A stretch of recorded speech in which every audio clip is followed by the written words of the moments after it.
Hey, good evening, Indiana. Welcome to the Who's Left podcast, a show about Indiana politics, history, and culture from an unapologetically leftist perspective.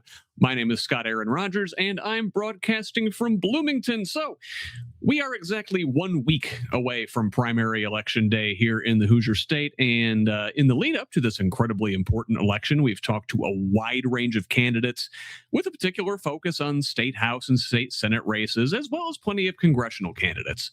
So why are we spending a prime slot this close to election day talking to a candidate for county clerk? Well, I hope it will be readily apparent that this isn't just any race for county office, and this is an exceptionally gifted candidate.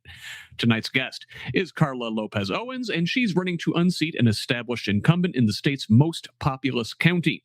From her website, Karla is an attorney, a public servant, and a community advocate. Originally from Mexico, she has worked to elevate the voices of the working class and Latino communities for the last 15 years. Currently, Karla works as the Director of Community Outreach and as a Deputy Prosecuting Attorney with the Marion County Prosecutor's Office. In this role, she helps Marion County residents navigate public agencies and works to ensure government is accessible for the people it serves. Experienced in civic outreach, a frequent volunteer in the community, and a civil rights leader, she's looking to rebuild trust in local government through increased transparency and accountability, things that have been sorely lacking in Indianapolis. We'll learn about Karla's inspiring personal journey, her motivation for running, and her priorities for the office. But before we get there, you know the routine. This is an independent media project. We don't paywall content. We don't have billionaire benefactors. Only individuals like you keep this thing going. It is a foundational principle of Who's Left and the Progressive Indiana Network that we refuse to hide important information behind paywalls in the middle of a political crisis, even if that's not in our financial best interest. So please, if you find value in this work, go to progressiveindiana.net and subscribe at the paid level. It's only $5 a month or $50 a year to help us build the infrastructure that will pop the right-wing media bubble in this state. And while a paid subscription is the best way to help us grow and sustain this project, you can help in other ways by liking and sharing on social media, commenting, leaving reviews, providing feedback, and forwarding our content to your people. You get us when you can. Mostly, we just want you here in this community of Hoosiers dedicated to making the state and its government work for all of us, not just the elite few. Please join us. Follow me on Blue Sky, Instagram, and Threads at whosleft.us and on Facebook, TikTok, and YouTube at Who's Left. Progressive Indiana Network's handle is the full spelled out name on most sites, but on Blue Sky and TikTok, it's PIN Indiana. Please help us grow with a follow wherever you're at. Tell the others. Let's build a radically democratic Indiana together. Now, let's welcome to our show at this time, Karla Lopez Owens. Karla, welcome. Uh-oh, I can't hear you. Oh, we were doing so well before we went live. I'll tell you what, Karla, go ahead and drop out of the studio and then pop back in. This happens occasionally. I don't know what it is. But yeah, just refresh, and I'll see you in just a minute. So while Karla gets that figured out, I want to take a moment to tell you guys we will be here on Thursday night with Kyle Rourke, 9th District candidate for Congress down here in my neck of the woods. It's a week before Election Day, so we're doing a bonus episode this week. We'll have Kyle here on Thursday night. Then Sunday night, I will be live hosting a PIN virtual town hall, our last of the primary season. That will be with Dr. Tim Peck, another 9th District Democratic candidate for Congress, 7 p.m. on both of those. And Karla, can I hear you now? I took the headphones off.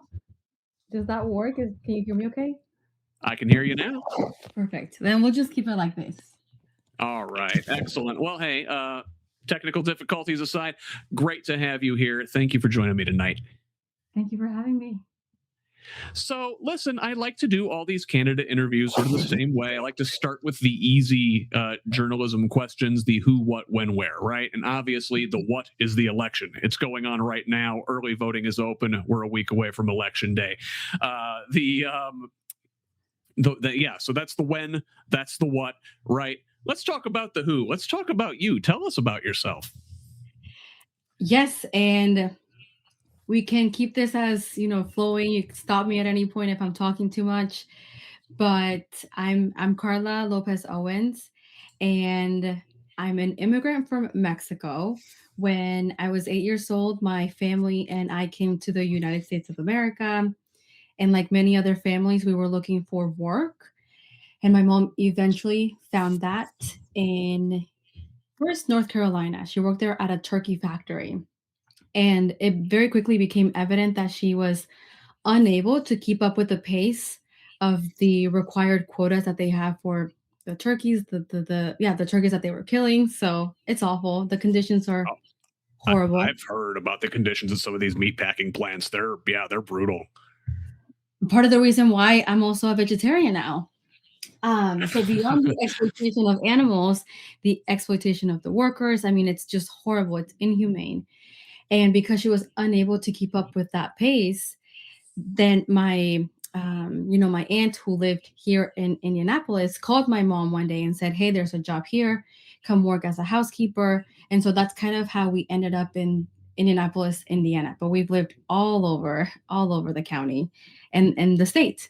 Um, so fast forward, I grew up interpreting. I grew up translating for not just my mom, but my family. And we would go into these spaces, a lot of professional settings, maybe the doctor's office, maybe the attorney's office. And I would do my best to be the bridge. My sisters and I would do our best to be the bridge between these professional entities and then our communities. And I think that was like my introduction into public service. And I never really stopped since then.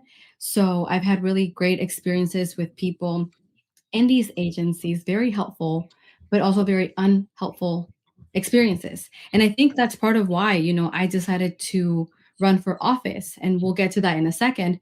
But just the importance of having people who are helpful, who are kind, who understand that not everyone has the same access to these spaces. And just breaks down those barriers to make these more welcoming and more accessible and less intimidating. So that's part of the reason why I decided to run for office. And yeah, I mean, that's just a little bit about me. When I became a citizen at the age of 18 through a family-based petition, the first thing I did was register to vote. I've been talking quite a bit about that and just the importance of engaging beyond being angry online. So I got my citizenship. What a privilege it is to have citizenship and to exercise it in this way. So I digress. I will go back really quickly to, wrapping it up and kind of how I just kept building upon the work. I just leaned into it, the public service aspect of my upbringing. So my upbringing shapes a lot of my outlook in life, and I just want to, make sure that we are creating entities, agencies that are accessible, accountable, and just overall representative of the people that they are supposed to represent. Yeah, that's it's an inspiring story. You hear this a lot, I guess, from the children of immigrants, that they're sort of thrust into this role where they have to, in addition to just like being a kid and trying to navigate the scary world yourself, it's like you also have to help your parents navigate these difficult spaces, these professional environments, doctors' offices, attorneys' offices, the school, everything else. Mhm. That's a big load for a kid to carry.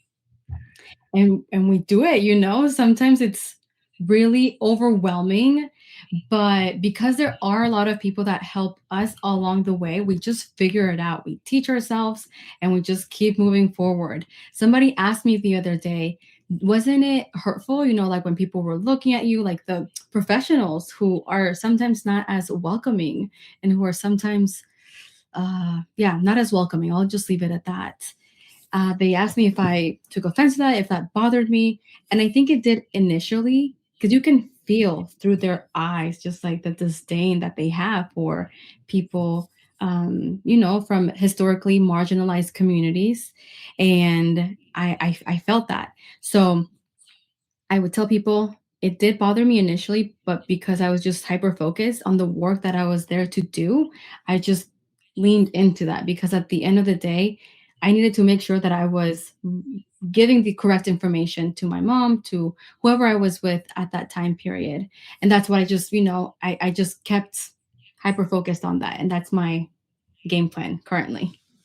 And I can see how doing that prepared you for what you're doing now, for the role you're running for, and I think we'll get into that a little bit more.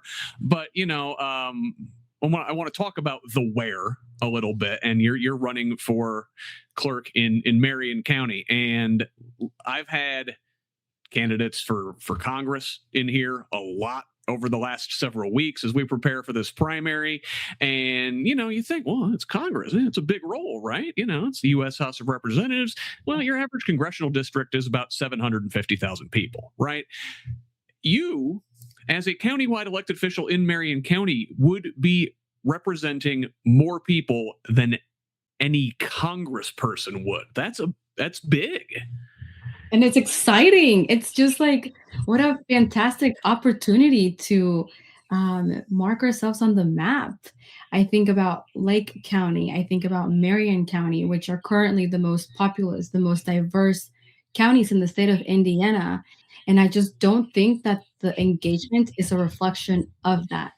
And in 2024, during the November 2024 general election, Marion County had the second lowest voter turnout in the state of Indiana. And that is just like, that's unforgivable. That's just like, it's awful. We should be at the top, you know? And and that's sort of something I want to ask about here in a little bit, but I do want to sort of get to your why. This is the more interesting W of the journalism questions, right? Why you are running for office, and I think we got at it a little bit. Number one, your childhood prepared you for this. You've seen the way how intimidating some of these spaces can be. You want to make that easier for other folks who maybe were in a similar situation to what you have been in.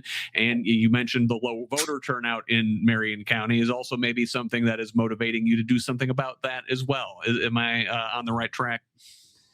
Yes, you 100% are on the right track. And I think when people ask me why I decided to run for this particular office, I say that it's a continuation of the work that I've been doing for the last 15 years. And I think the Marion County Clerk's office is a great vehicle to continue making positive change and helping people.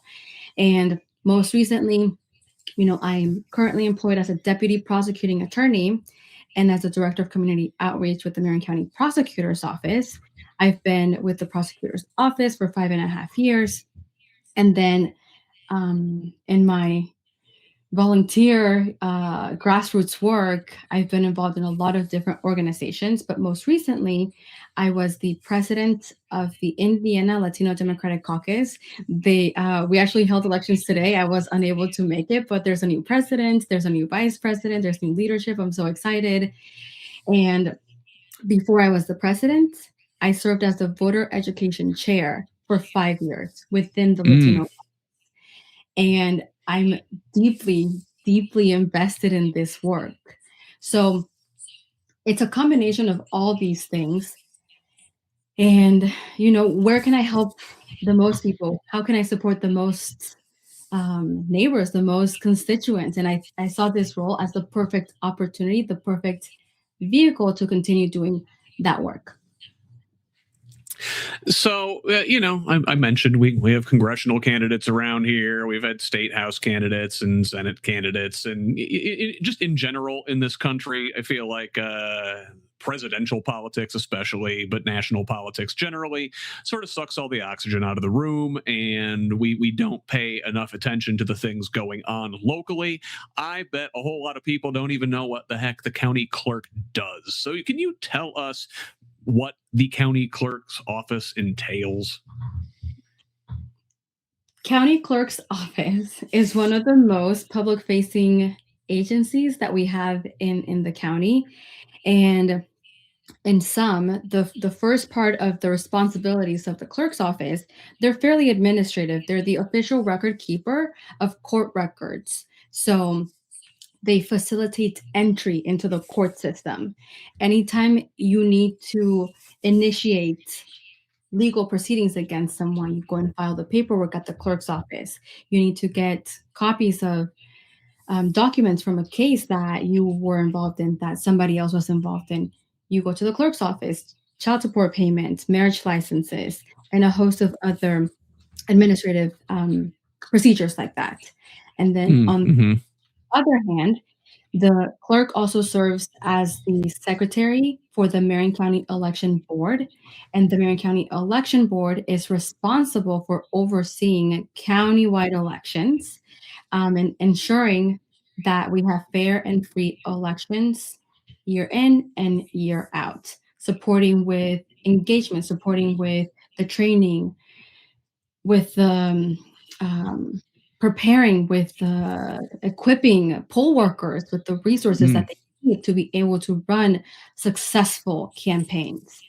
And I have a lot of ideas on how we can make this a thriving space where everybody feels supported, where everybody feels like they have the information they need to make sure that they're doing their best job during the election cycles.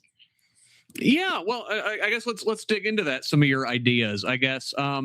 You said this is a largely administrative role. It is just a lot of you got to go by the book and check this, and this is the paperwork that goes along with whenever this thing happens in government, whether it's a marriage or child support or what have you. How much leeway is there to do things and make big changes, and or is it in many ways just sort of like changing the culture of government? That's a great question. That's a great question. I think I'll answer that by sharing with you that I have seen what immediate progress looks like through my work at the Marion County Prosecutor's Office in my role, not just as the Director of Community Outreach, but also as a Deputy Prosecuting Attorney that works in circuit courts. I feel like a social worker more than a prosecutor because of all the social service needs that people coming into the court system, like there's a lot of things we have to address first before we can address the merits of their case, right? So I think through a people first approach, that would be like my first answer. I think there's a lot of leeway on that, taking the services to the people where they're at, expanding on some of the already existing initiatives and complementing what already exists, because there's a lot of folks who have been there for a long time who know the systems inside and out. And I'm gonna, lean into that and learn from these folks, because at the end of the day, I want to make sure that I'm supporting the existing work and complementing it and improving it and making it better. Yeah. What are some things there that are going on in the office right now that you think could use improvement? I'll go, at the risk of sounding repetitive, I'll go back to the people first approach, taking the services to the people where they're at. And in my courtroom, I'm in circuit court. I oversee the hardship licenses, and I appreciate that court a lot because of how accessible it is. We have a lot of pro se people, or people who are not represented by an attorney. They go and they represent themselves. So they go in they're the ones who filled out their own paperwork. They're the ones who filed their own paperwork. And I appreciate how accessible like this court is.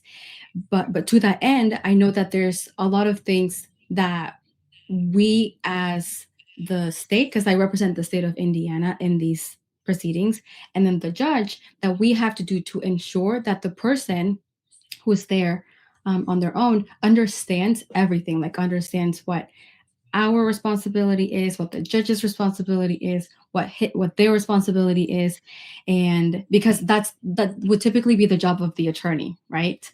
And we do a lot of that, and making sure that they understand, hey, this is when your next court hearing is. This is when you have to go and pay this fee to the BNB and not to us.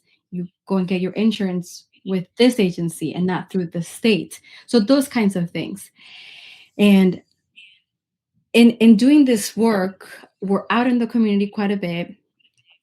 A lot of people have questions. And again, I love what I do because I always have my computer with me. People have questions, and I'm like, you know what? I actually can help you answer that. Let me pull out my computer and show you. Here's what your portal looks like. Here's how you can log in to access your portal. Here's where you can find the information that the judge was asking you about on this day or that day.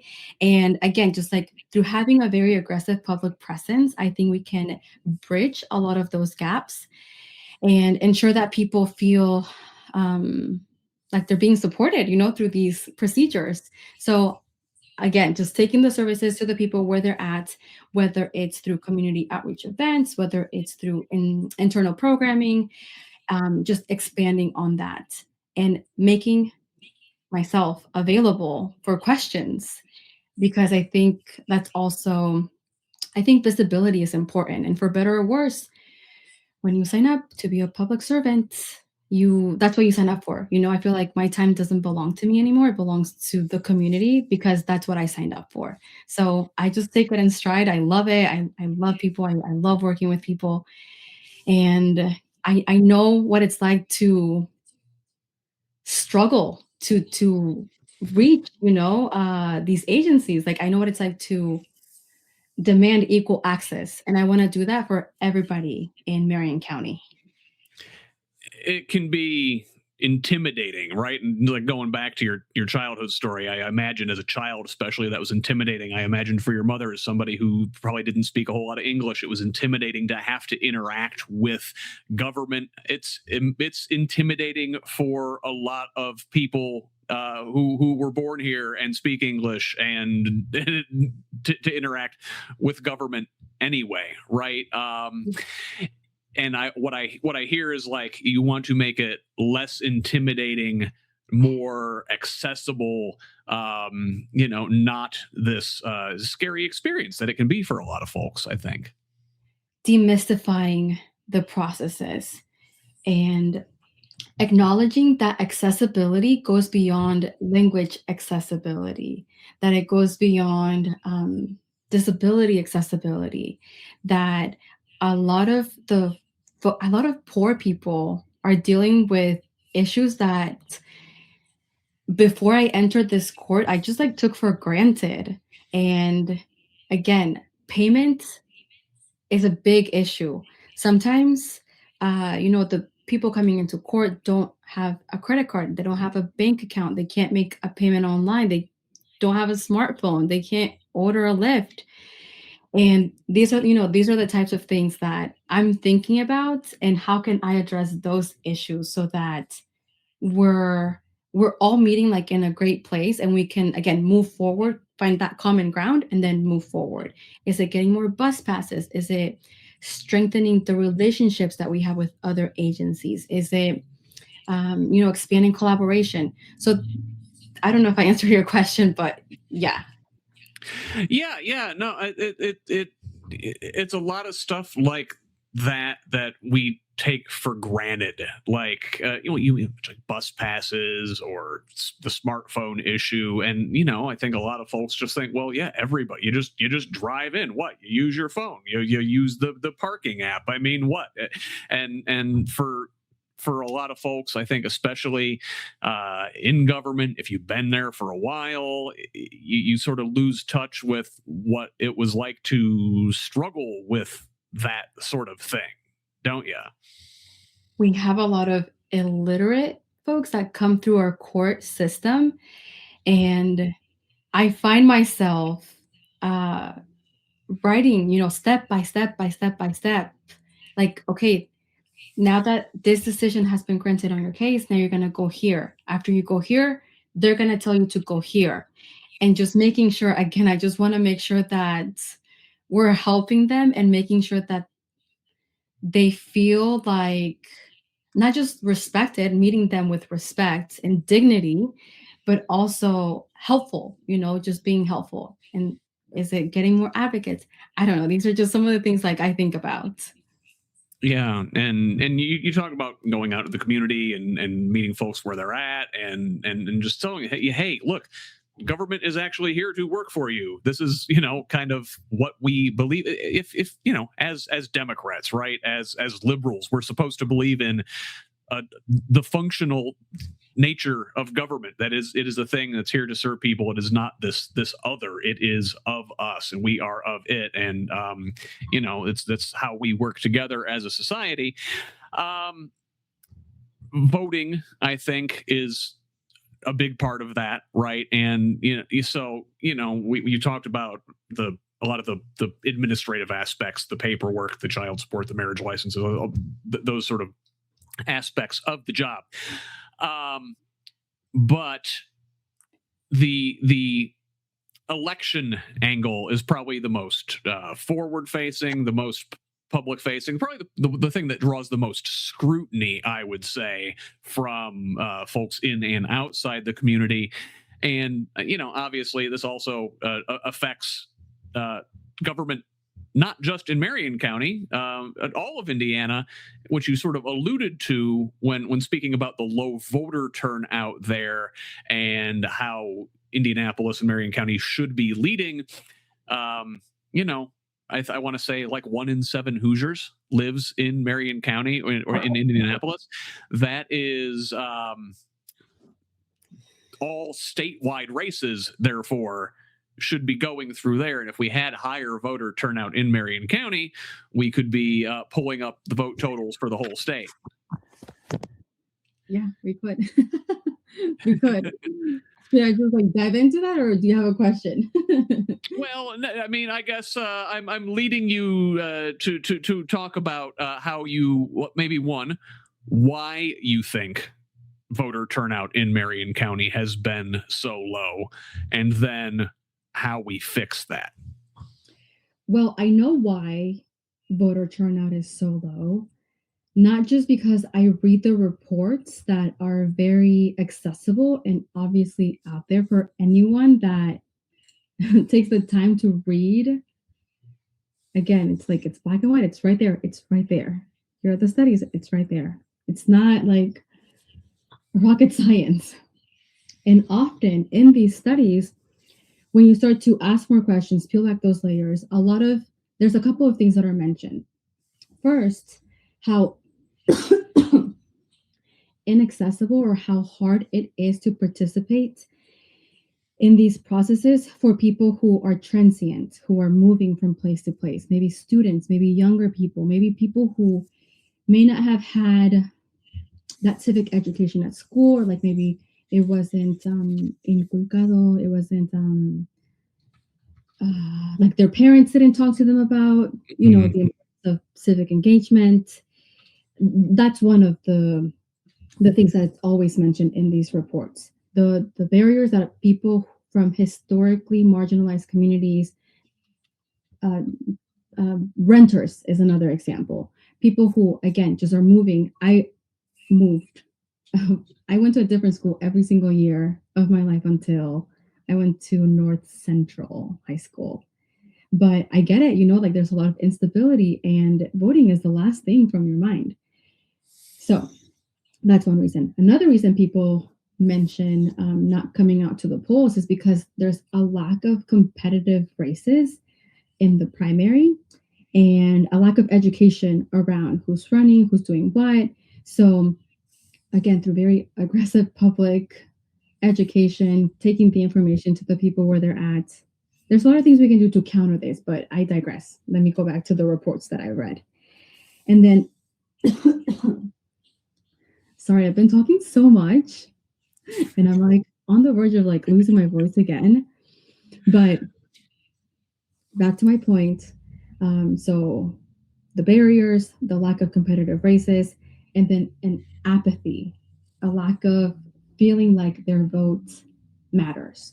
A lot of people feel disillusioned, they feel alienated, they feel abandoned by these systems that are supposed to represent them.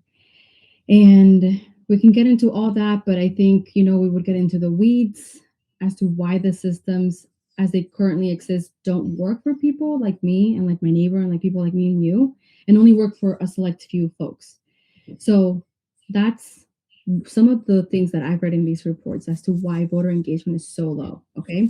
And there's a lot of things that we can do, again, to reverse course, and change, the trajectory of where Marion County and Indiana it can go moving forward. To the first angle, again, at the risk of sounding repetitive, through a people first approach and engaging folks either at their apartment complexes, maybe we're hosting internal programming, maybe more soccer clinics. I don't know, you can get creative. There's a lot of room for creativity. And you have to be resourceful. That's another thing, because when you work in government, money is not always there, but that's okay. You get resourceful. So meeting people in these spaces where historically we haven't had a presence, and opening up yourself for engagement that way. But it has to be consistent. It has to be public, and it has to be in a meaningful way. So it's not just like, okay, everybody, hey, here I am. I'm staying for a couple minutes. Bye. You have to be there with the people and actually listen and work with them to address these issues. Then the second thing that I think people can do is, I think with more education, we can empower more folks. I think if people knew what their rights were, how they can get more involved in these local systems, I think there would be more of a willingness to do that. But again, the systems as they currently are designed are not working for people like me and you, and make it so hard to enter. That's in my experience, at least, and the experience of a lot of people who I know and who just express their sadness, their confusion and frustration, as to why the leadership is treating us like this. And again, if you're not a party loyalist, and you can quote me on this, if you're not a party loyalist, good luck getting in there. But you know what? These systems belong to us as much as they belong to these folks. So here we go. We're going to take these services, these agencies, and just take them back to the people where they belong. So that's another, to address the reversal of this historic low turnout. And I can keep going unless you want to stop right there and ask me something else. Let me, I guess, interject, and we can start to unpack, because there's a lot there. As to the why the voter turnout's so low. There's like multiple reasons, like you mentioned, and there's sort of the hurdles placed in front of folks, usually marginalized communities, people of color, elderly folks. Not in Marion County as much, but out in other parts of the state, rural folks, just people without a lot of means. And Republicans have done a good job since, Mitch Daniels was in office as governor here, of putting hurdles in front of voters, obviously starting with the voter ID, but then also, the limited amount of voting hours, the kind of early cutoff for voter registration.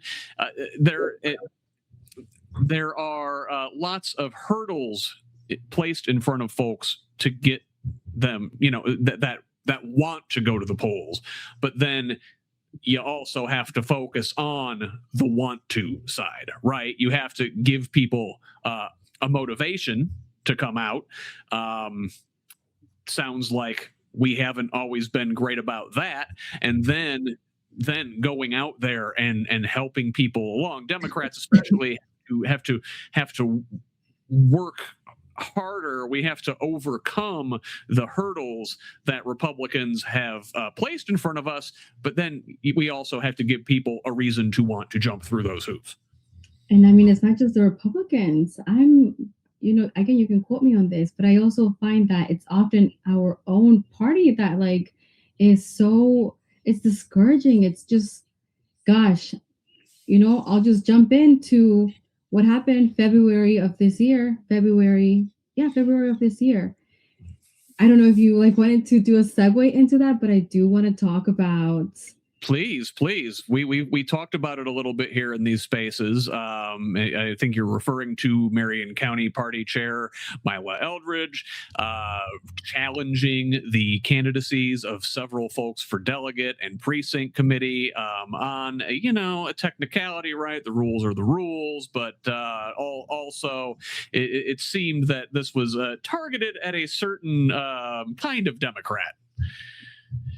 It was not several. It was not several challenges.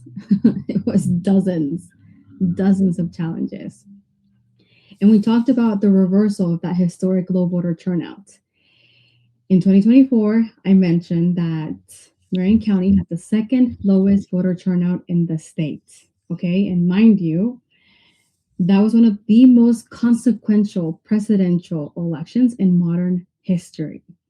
And when asked about it, when asked why voter turnout had been so low under Kate Sweeney Bell's leadership, this is in 2024, she said she was baffled. And she went on to say that she didn't know why people were staying home, that if she knew why, she could do something about it. One of the things that you can do to reverse course is to engage people from the ground up, from these grassroots positions. And there's a party position called precinct committee person. Historically, these positions haven't been well known because the party has not done a good job at pushing the information out there. Okay.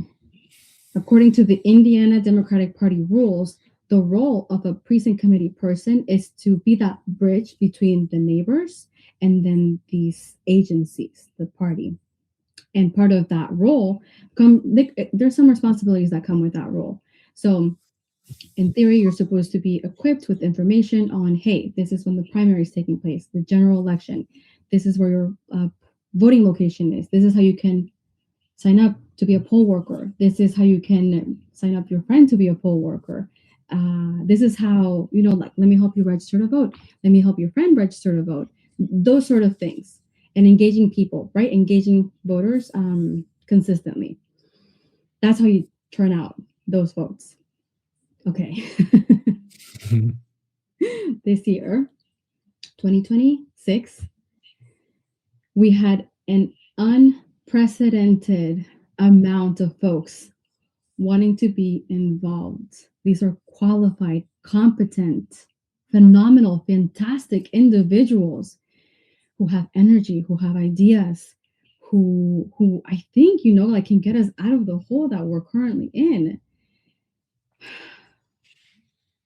Unprecedented number of folks, okay? And for clarification purposes, these are party roles. So this is for precinct committee person, neighborhood captain, or Indiana state delegate, okay? All right, a lot of people filed their paperwork to run for precinct committee person and Indiana state delegate. And, you said it earlier, party chair Mila Eldridge challenged these folks, dozens of them. And these challenges went before the Marion County Election Board because that's where they were decided and adjudicated. And Kate Sweeney Bell was the secretary, right? So she was one of the adjudicators, part of three folks of this panel. And they worked together. Man, that hearing was one of the most awful. It's just an awful experience, not just for me, but for so many people. It was traumatizing. It was demoralizing the way that these challenges were being discussed. I mean, I just, for me to think back on that and think that this is how our leadership is treating people that wants to get involved. I mean, why would people want to get involved if this is how we're treating them? People were confused. People were upset. People were really upset.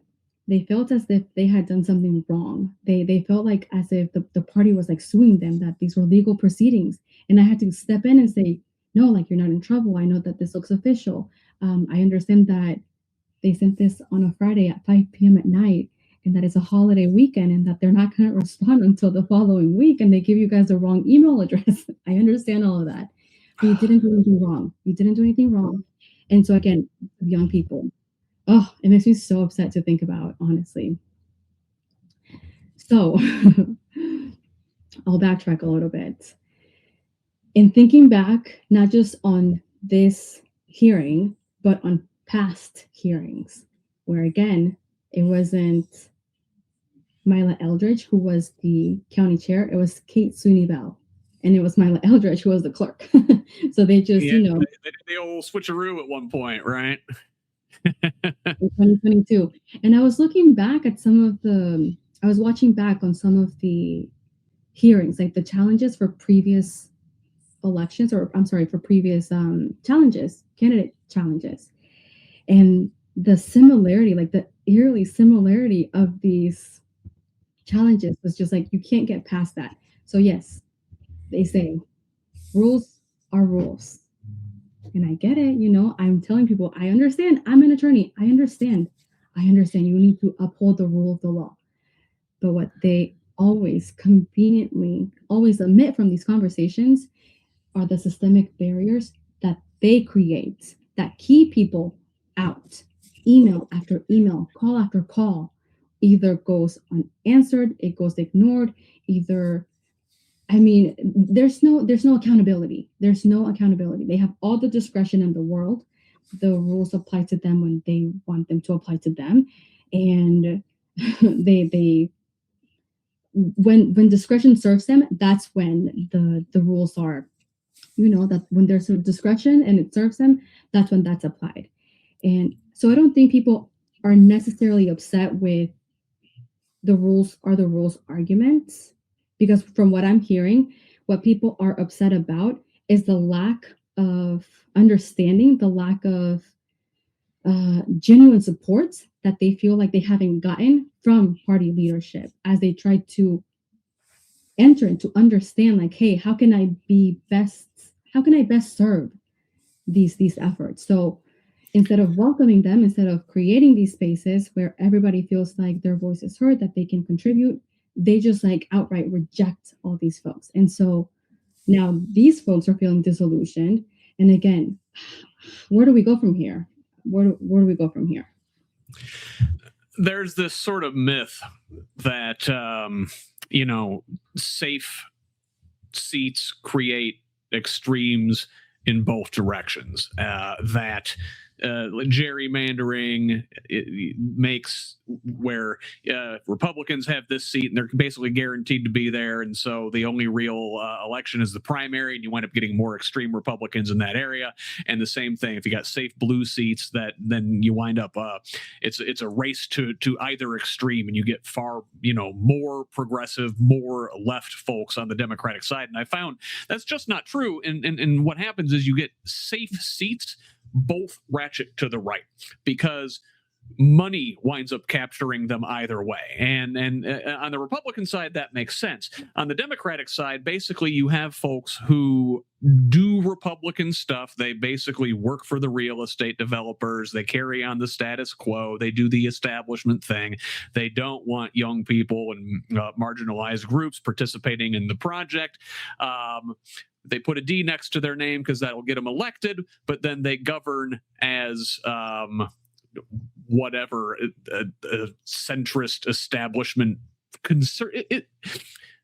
Maintaining the status quo is inherently conservative, right? And I think that's what you wind up getting on both sides. So you get the MAGA extreme side on the right, and then you get like this conservative Democrat in name only in your safe blue seats. And I think Indianapolis has suffered from that for a long time. And that, obviously there's the physical removal of folks from the voting process and from the participation process, but then you also have just the motivation problem, right? If you've got this sclerotic, corrupt establishment, people are not motivated to come out and vote, and that doesn't just affect Marion County. Yes, that was a lot. Yes. But I agree. I mean, I just think it's a reflection of the current leadership that we have in the Democratic Party. I do. And again, I mean, I don't know. I want people to participate. I want people to come and at the very least, just come to the primaries, because if you do vote, here's another thing that ties into all of this. A lot of people don't know this, but if you want to run, and have access to the ballot, have your name show up on the ballot, either on the party rolls that I mentioned, precinct committee person, state delegate, or you want to run for council, you want to run for state representative, you want to run for state senate, you want to challenge a problematic incumbent, you have to have voted in the primary. You have to have voted in the primary. And I think that's what some of these insiders don't want you to know, because that's the rule that they keep citing over and over and over and over again, even though I know they've made exceptions. But they never talk about that, right? So at the very least, come, preserve your rights to run for precinct committee person, to run for Indiana state delegate, to have access to the ballot, to have your name show up on that ballot, and vote twice in a primary. You would think, pulling the Democratic ticket, then you can run against a city county council. Or run for a city county council. You can run for some of these other positions. So again, going back to my game plan is just, again, having this very robust robust sources of information where people feel like, okay, I don't know this, but I know where to get it, or I know someone who can help me answer this question, and feel supported in that process.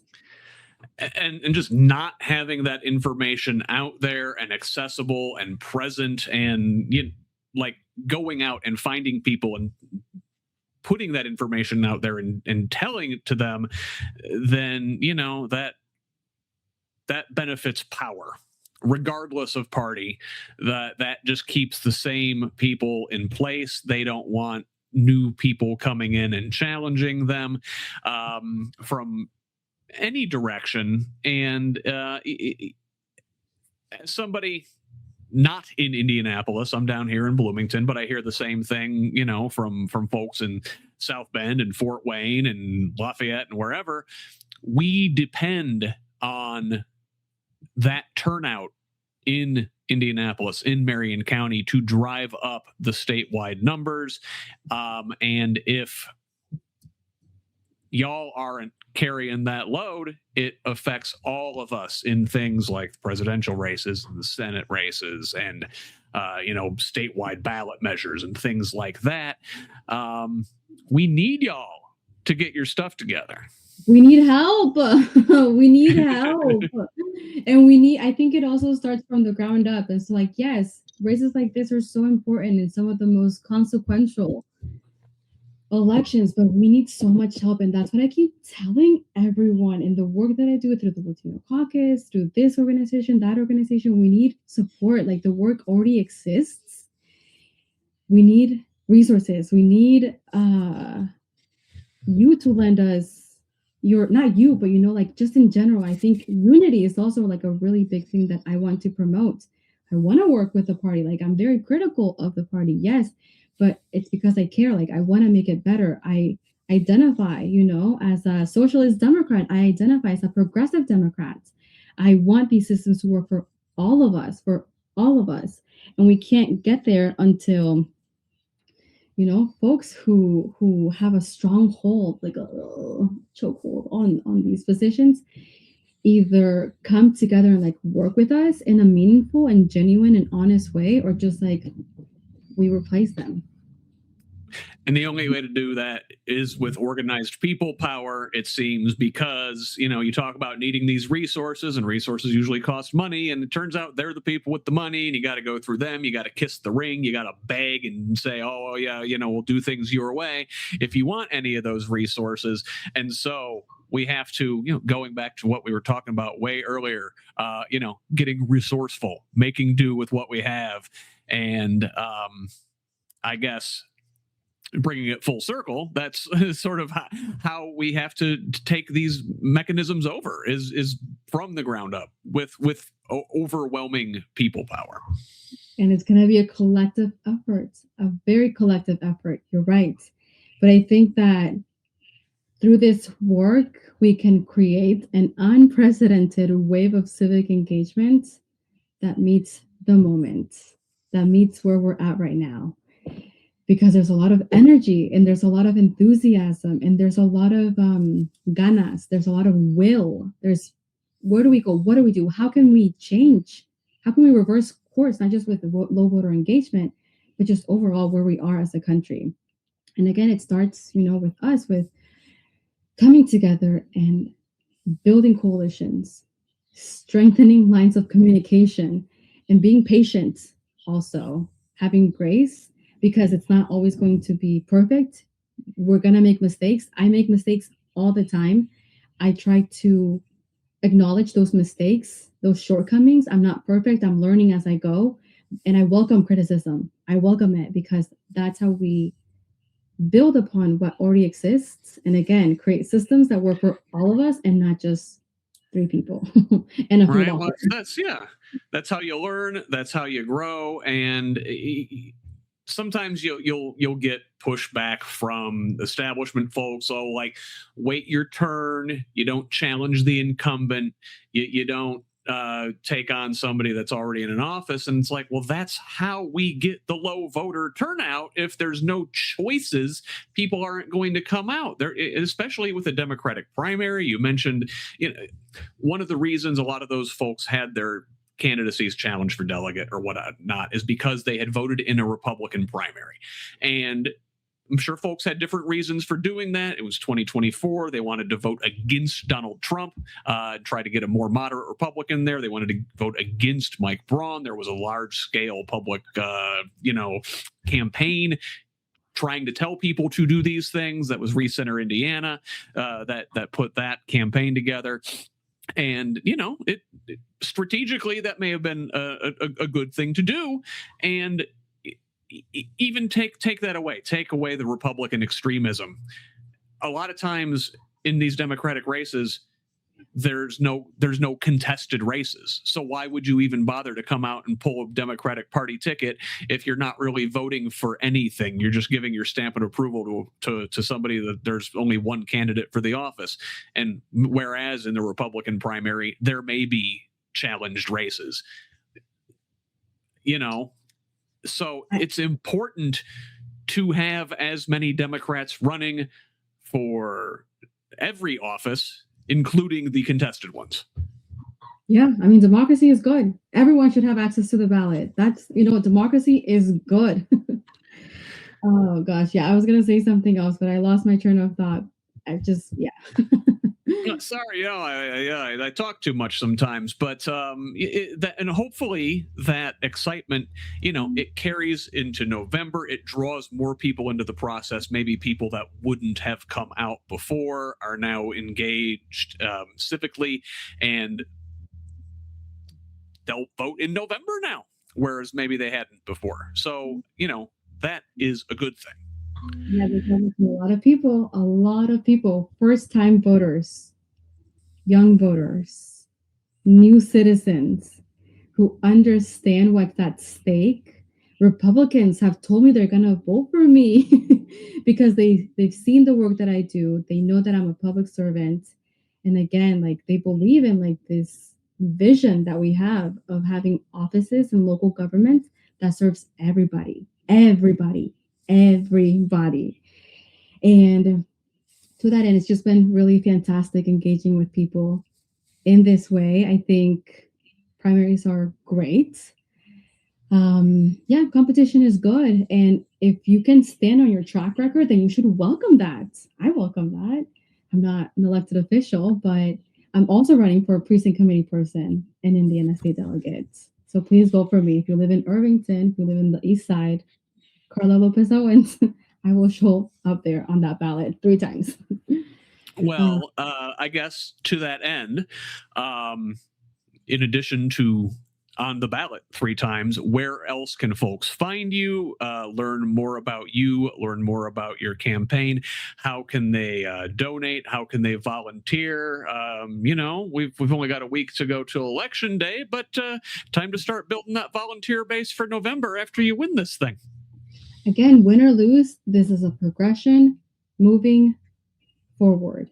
I will be doing this work irregardless of the hat that I'm wearing. I'm a public servant through and through. I'm not doing this for the money. I love public service. I love local government. I feel indebted to not just the state of Indiana. Like, yeah, it's really Republican, but my goodness, this is my home. Indianapolis is my home. And I want to keep giving back and investing and just returning the favor that I feel Indiana has given me and my family. But if people want to learn more about me, they can find me on social media. My official Instagram for the campaign is, I'm going to tell you right now because I have a couple. But let's see. My official one is Cohen's. So we'll go Kowens.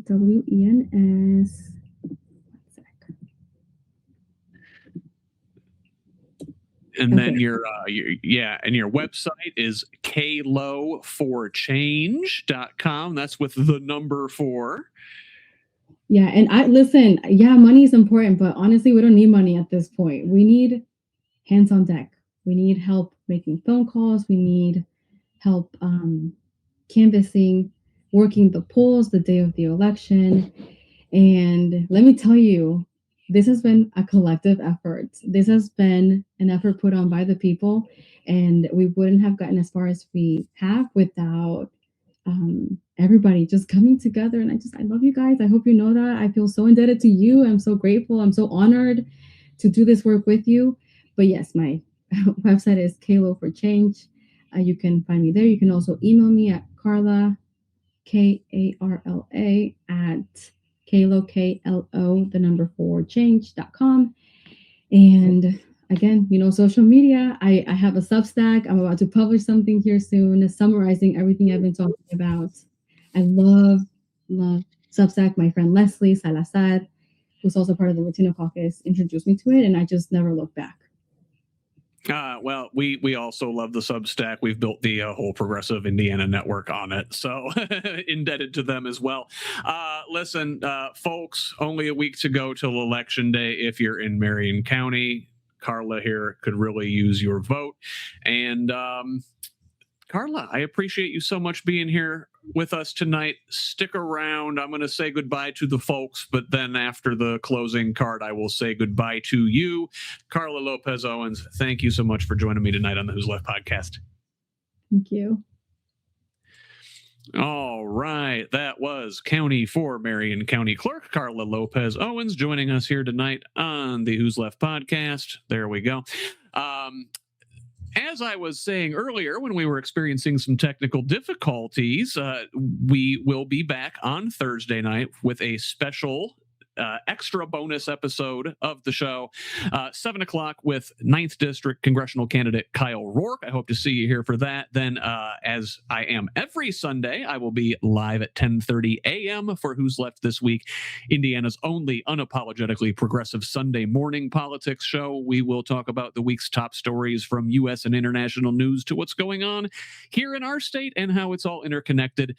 That's on YouTube, Facebook Live, and of course at progressiveindiana.net. My guests this Sunday are songwriter, performer, filmmaker, and artist Fred Miller, as well as State House District 81 candidate Sharon White. Sunday night, the final virtual town hall in our primary series with 9th District Democrat Dr. Tim Pack. Again, that's at 7 o'clock. And then next Tuesday, join me, Derek Holder, Brianna Newhart, Kelly DeLong, Carly Dunn, and a rotating cast of characters for our election night coverage. We'll break down primary results as they come in, looking at both Democratic and Republican contests, and hopefully we get to check in with candidates on site, hear some victory speeches. That we will begin our live coverage at 7 p.m. Eastern and be with you all night long. And we can't deliver any of this vital content without your support. So please consider contributing to Who's Left and the wider Progressive Indiana network with a paid subscription if you're able. This independent media project relies solely on the generosity of kind patrons like you to make this information available for free to everybody. Again, that's at progressiveindiana.net. We could also really use a follow on social media at Progressive Indiana Network on Facebook, Instagram, and Threads. Please subscribe to our YouTube channel at the same handle, and over on Blue Sky and TikTok, it's PIN Indiana. You can find me on most social media sites at HoosLeft. Direct message me anywhere with feedback, tips, ideas, concerns, or email me directly at scott@whosleft.us. Finally, please forward the show to a friend and have them pass it on to. Let's keep building this project and a truly democratic state, one conversation at a time. Until the next one, this has been the Who's Left podcast. I'm Scott Aaron Rogers. Love each other, Indiana.